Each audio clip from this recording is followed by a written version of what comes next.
Alors, bonsoir tout le monde. Alors, revue de boîte. Ce week-end, belle petite acquisition à 4 euros lors d'une brocante. Une personne vendait en fait cette maquette-là, Revel, donc la Ferrari F2005. J'ai pas hésité, hein, tout simplement. Ça sera une première pour la chaîne, donc faire une Formule 1. Comme quoi je resterai pas sur du militaire, de l'aviation ou du blindé. Voilà. On va passer. Alors la boîte elle est non, elle était propre en fait, hein. C'est ce qui m'a fait d'ailleurs tiquer. Elle était propre, elle est propre, tout simplement. Il n'y a rien de particulier en fait à part sur la boîte. Si on a un détaillage en fait des grappes derrière, c'est tout. C'est tout. Et puis c'est une niveau 3, donc ça sera simple, hein. Après voilà, c'est du 1/24e pour un tel véhicule. Non, avant de faire les grappes, euh, on va d'abord regarder. Notice. Alors, la notice, hop, donc format A4, propre. Donc avec au début en fait tout ce qui concerne le Revel, les mises en garde tout simplement. On a une page donc sur les couleurs à utiliser. Ensuite on a les grappes donc qui composent la boîte avec deux mentions. Donc A pour Schumacher et 2 pour Rubens Barrichello, donc pilote brésilien, et Schumacher, donc Michael Schumacher, qui est pilote allemand. Donc on a une notice de montage assez claire avec la partie moteur en tout début. Ensuite, on a donc la mise en place du train. Alors, train de roulement, donc je pense que ça doit être l'arrière, celui-ci. Non, c'est le train arrière. Ensuite, on a le baquet. Mise en place donc de la baignoire, du baquet cockpit, hein, tout simplement, de Formule 1. En neuvième étape, je ne sais pas ce que c'est. Je ne vois pas ce que c'est. Ça doit être... Ah si, ça doit être l'aération en fait. Ça doit être l'aération en fait du moteur. Donc avec son détaillage donc en 10. En 11, on a donc l'installation du moteur sur la coque. En 12, on a le train donc avant. En 13, on aura donc la mise en place des différentes barres de torsion et suspension donc sur la coque. En 14, on a l'aileron. En 15, mise en place de l'aileron donc sur le nez de la Formule 1. En 16, bonne question, ça doit être certainement les ouïes, ouais, je pense que c'est ça, ouais. C'est les ouïes en fait de refroidissement du moteur. 17 pareil, 18 pareil. 19, étape 19 donc c'est mise en place en fait de la partie latérale de la Formule 1. En 20, les différents en fait ailerons ou organes en fait aérodynamiques de la voiture. En 21, donc mise en peinture du bas de caisse. 22-23, donc les roues. Alors, 22-23, les roues.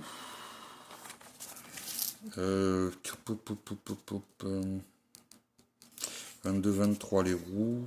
Ouais, donc c'est roues avant, simplement. Il n'y a pas... Ah si, ouais, voilà. Left. Donc, ouais, c'est ça, ouais. Gauche.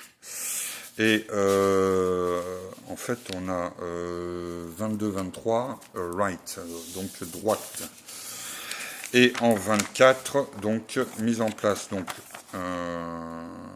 du bas de caisse sur la coque. 25, mise en place des roues. 26, mise en place donc de l'aileron arrière. Ainsi qu'en 27 différents organes donc aérodynamiques sur le véhicule. 28 donc la caméra embarquée. Le rétroviseur, puis c'est tout. Et en 29, donc, les antennes qui composent l'avant de la voiture. Donc voilà, 29 étapes pour faire un véhicule donc de niveau 3. C'est pas mal.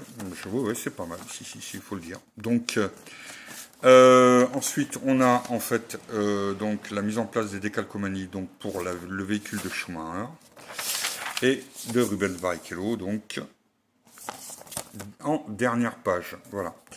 Donc au total, c'est un petit livret de 12 pages qui est pas mal, bien détaillé. On révèle pas de surprise en fait de ce côté-là. Là, on risque d'avoir des surprises en fait, c'est sur les véhicules, hein, sur le véhicule en lui-même. Alors attendez, là on va faire donc la revue en fait des grappes. Alors, waouh, déjà la coque elle est belle. Déjà la coque elle est belle. Donc bien sûr la boîte, hein, quand je l'ai achetée, croyez-moi, quand j'ai vu que rien n'était ouvert, j'ai sauté sur l'occasion. Ouais, si, il n'y a pas. Alors comme ça en fait, je ne sens pas. Ah si, ouais. Si, il y a des petits flashs. Il y a du flash, ouais. Bon, c'est un petit coup de ponçage à avoir. Là, ici, pareil. Donc, je pense que ça doit être, en fait, ça va être la ligne de moulage. Donc, bon, on verra bien en passant le primeur dessus. Si c'est ça, ça sera supprimé, hein, bien sûr, à poncer, en fait, avant de repasser un primeur définitif pour pouvoir la mettre en peinture. Ouais, elle est sympa. Elle est sympa, donc la caisse est propre. Donc, ah, zut, j'ai une partie transparente. Tiens, il y a une partie transparente donc qui était dans le sachet, j'ai pas fait attention. Bon, bah, donc on a le feu arrière et on a en fait le petit pare-brise de la coque. Bon, ouais. Bon, ça a le mérite d'exister. C'est là. Tiens, ça c'est bizarre. Je sais pas ce que c'est ça sur la grappe. Bizarre, ouais. Bon, je sais pas. Il y a quelque chose qui est venu se placer dessus. Les pièces sont bien moulées, sont fines. Le plastique est propre. Hein. Moi, je vous cache pas que Revell, franchement, j'adore leur plastique. Enfin, au niveau du blindé déjà. Après, est-ce que ça va être la même qualité de plastique ou même avion, hein, pour avoir fait le Catalina et puis qu'est-ce que j'avais fait d'autre de chez Revell, c'était le Transal. C'est assez sympa, quoi. C'est un plastique que j'aime beaucoup. Bon, après, bon, bien sûr, en blindé habituel, quoi. Donc, les pièces sont vraiment propres. Il y a un peu de flash quand même. Il y a du flash. Donc, on a les petites antennes qui sont ici. Ah, alors, pour les petites antennes, tiens. Là, elles sont dans l'ordre, en fait. Alors, celle du milieu, puisque je me suis basé sur les photos réelles donc, de la voiture, elle n'y est pas, en fait. Elle n'y est pas du tout. Donc, à enlever. Voilà. Je sais pas pourquoi ils l'ont mise là. J'avoue que, bon, on verra bien. Je vais l'enlever. De toute façon, il y a des choses qui sont. D'ailleurs, je pousse un petit coup de gueule à la fin. Alors alors ça, je sais pas si c'est des ouïes, si c'est des ouïes ou bien, ah, c'est dommage. Si c'est des ouïes, elles sont pas ouvertes. C'est un peu dommage. Ouais, c'est un peu dommage. Bon, mais bon, après c'est du 24e, hein. On va pas trop en demander non plus. Puis c'est un niveau 3, donc voilà quoi. Non, non, la grappe est belle, les pièces sont belles. Comme je vous dis, hein, juste un peu de flash, c'est pas insurmontable. Ensuite, on a quoi? Les pneus. Alors les pneus, alors ça, première chose qui est à regarder sur les pneus, c'est leur qualité de caoutchouc. Et puis surtout, ouais, chouette. Attendez, je vais mettre mes lunettes loupe pour regarder en même temps. Alors, comme j'ai la caméra qui est en face de moi, c'est pas évident à regarder. Euh, quoi que je peux me servir. En fait, je me sers des lunettes loupe pour faire une approche sympa. Donc, il n'y a pas de ligne de moulage sur le pneu. Donc ça, déjà, c'est un bon point. Ah ouais, mais alors, par contre, aussi, ouais. Ouais, alors en latéral, par contre, il y a une belle ligne de moulage. Alors, il y a une belle ligne de moulage en latéral, donc ben je sais pas, on va voir pour le poncer.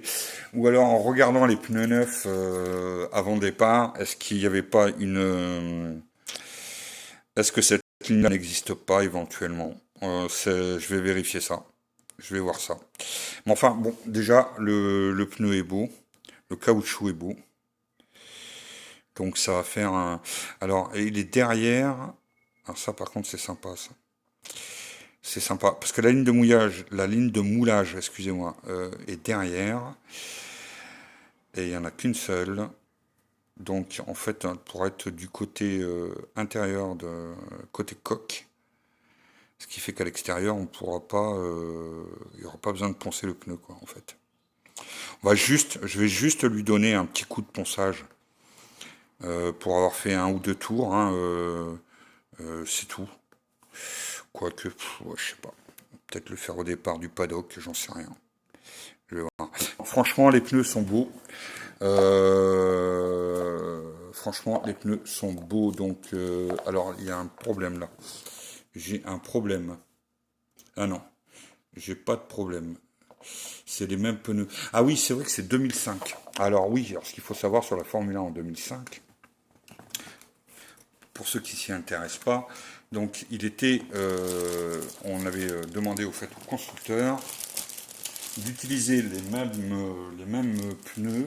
En fait, on a les slicks, donc qui sont les pneus enfin, dits normaux et les pneus pluie.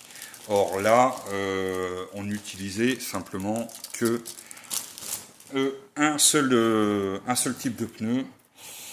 Et je ne sais plus, je crois que c'était d'ailleurs à vérifier pour les constructeurs. Bon, Bridgestone, ça c'est sûr pour Ferrari. C'est sûr. Et je me demande même s'il n'y a pas eu du Michelin à un moment donné. Je ne devrais pas dire de bêtises en fait là. À vérifier. À vérifier. J'en reparlerai de toute façon au moment de la construction de la voiture. Les pots d'échappement sont pas mal. Donc il y a une petite, ouais, il y a une petite ligne de moulure là qui va être à poncer. Ouais, bon, on verra bien. La partie moteur, qui est qui est intéressante, le bac, alors, le siège baquet. Alors, bon, bah, les ceintures sont intégrées dans le. Ouais, ben, les ceintures sont intégrées dans le baquet. Alors ça, pas cool. Pas cool parce que derrière on a le fond du baquet a une mousse assez particulière. Donc venir poncer, ouais, venir à poncer ça à la Dremel, oh la vache, non, non. Non, bon, je vais les laisser en place, je laisserai les ceintures en place. Puis je viendrai les peindre, comme ça. Ouais, je vais voir ça. Je pense que de toute façon, il y avait des décals, il y a des décals à mettre sur les ceintures, donc voilà quoi. Bon, les pièces sont belles, hein, franchement. Ouais, le plastique est, moi j'aime bien. Là, le plastique est pas mal. Ouais, franchement, pas mal du tout, quoi. Et puis là, on a le bloc moteur. Donc, bon, bah, en un seul bloc avec certainement la boîte de vitesse derrière. Le bloc moteur ouais, et boîte de vitesse. Alors, bon, ben, le bas de caisse. Donc avec bon bah Révèle ça bon ouais, mais ça c'est pas trop gênant. Euh, Qu'est-ce que c'est un 24e Ferrari F2005 ouais d'accord il y a écrit ça. Ouais, on a une ligne de moulage là ici. J'ai une ligne de moulage là ici. Donc ça va être ah non c'est pas une ligne de moulage en fait c'est la structure. Ouais je sais pas je vais avoir un peu de flash là. Bon, bah, on va voir ça. Le volant. Alors le volant, moi j'adore les volants de Formule 1 parce que sont à détailler, c'est assez sympa. Donc on va voir. Qu'est-ce qu'on a d'autre? Donc la partie, ça c'est une partie du moteur. Bon, puis les trains. Donc les trains avec des organes de sécurité sur le train. Il n'y a pas de disque. J'ai pas vu de disque, tiens. Ah, à moins que ce soit, ouais, vu que c'est du niveau 3, je pense que, ouais. On a un semblant, là, de disque, en fait. Ouais. Bon, c'est à voir. C'est à voir au travers des jantes. Ouais, mais si, pourtant, on va le voir, hein. Ouais, alors là, ça me laisse perplexe. Ça me laisse perplexe. Bon, on va voir ce que je peux faire avec ça. Est-ce que j'ai pas les disques là-dessus? Est-ce que je n'ai pas les disques là-dessus? Non. Donc je pense que ce qui est gravé là, en fait, c'est bien les disques. Ils ont bien, en fait, ils ont fait un semblant de gravure de disque sur les étriers en fait hein, de disques ici. Donc pourquoi pas le refaire en scratch, je sais pas, je vais voir. Voilà, à moins qu'il y ait un add-on quelque part qui puisse permettre de faire des étriers plus sympas, je sais pas. On va voir. Sinon, bon bah le nez aussi, tiens d'ailleurs, j'avais pas fait attention. Alors le nez, est-ce que... Ouais, ah non, c'est une ligne de structure. Je vois pas de ligne de moulage en fait dessus. Donc point d'injection là, donc ça veut dire que ouais, ben c'est juste au bout en fait, hein. Tout simplement. Bon ben voilà. Bon ben pour la partie des grappes, donc en fait le kit est composé donc de 3 grappes, dont une transparente avec une coque et 4 pneumatiques. Donc les décalcomanies maintenant. Alors les décalcomanies. Alors là je vais pousser un petit coup de gueule. Vous allez comprendre pourquoi. Alors, si je la mettais déjà dans le bon sens. Ouais,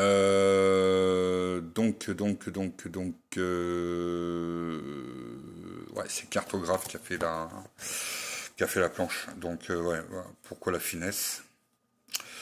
Donc, on a tous les décals en fait de carbone hein, qui sont finement. Je sais pas si vous allez les voir à l'écran en fait. Ils sont finement gravés. Assez sympa. C'est assez sympa. Alors, est-ce qu'ils ont respecté, maintenant, il faudra que je regarde de plus en détail, est-ce qu'ils ont bien respecté les trames? Oh là, par contre là, pas bon. Aïe, j'avais pas vu ça, disons.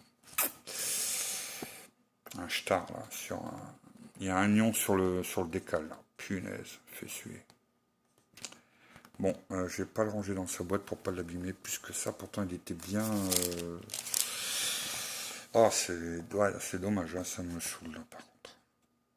Un pilote aussi à côté, le blanc. Ah non, c'est un. D'accord. Ouais, mais il a quand même subi un néon. Bon, on verra bien.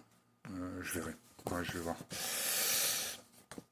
Donc, je disais au niveau du carbone, est-ce qu'ils ont bien respecté les trames? Parce qu'il y a deux trames différentes pour le carbone. Donc, c'est à voir. C'est agréable. Hein. Les décalcomanies sont vraiment très agréables à toucher. Ils sont très très fins. C'est vraiment impeccable. Ouais, si c'est ça, ouais, voilà. Il y a bien donc pour le brelage de sécurité du baquet, on a bien deux décalcomanies de marque. Voilà. Et alors, le petit coup de gueule, et ben, ça va être l'aileron arrière. Et la partie donc arrière de l'entrée d'air dorsale. Tout est blanc. Tout est blanc. Pas un seul Marlboro sur la planche. Alors, Revell ainsi que d'autres marques commencent vraiment à me les briser menus, mais franchement à me les briser menus. Leur bien-pensance, quand tu fais un blindé, enfin un avion allemand, pas de Zlatica, jusqu'au finlandais, hein, je ne sais pas si vous vous rendez compte, jusqu'au finlandais, ils enlèvent ou détruisent l'image de la Svatika, alors que c'est c'est sur un avion, c'est historique, voilà quoi, ça fait partie de l'histoire, ça fait partie de voilà quoi. Et alors là, de ne pas m'avoir mis, alors j'ai trouvé les D4 Marlboro, hein, vous inquiétez pas. Hein. Bon, mais c'est un investissement de 6 euros en plus quoi. C'est ça qui m'emmerde. C'est 6 euros en plus quoi. Donc voilà, ben, je mettrai les Marlboro hein, comme c'était sur la Formule 1, donc de Schumacher ou de Barrichello. Non, alors Ruben Barrichello d'ailleurs, c'était très bizarre parce que, bon, je pense que de toute façon, comme il y a eu 3 étapes en 2005 sur la F1, ça sera à vérifier, mais est-ce que c'est les photos qui ont été retouchées pour n'avoir mis en fait que des stries alors je vais vous expliquer vite fait hein, en fait. Quand on regarde le véhicule. Ici, en fait, en haut, quand vous recherchez les photos, vous avez des stries en fait rouges pour simuler en fait la marque Marlboro. Et tout Marlboro a disparu en fait de l'aileron arrière et de la partie dorsale, ainsi que sur le nez et sur les côtés ici, en fait.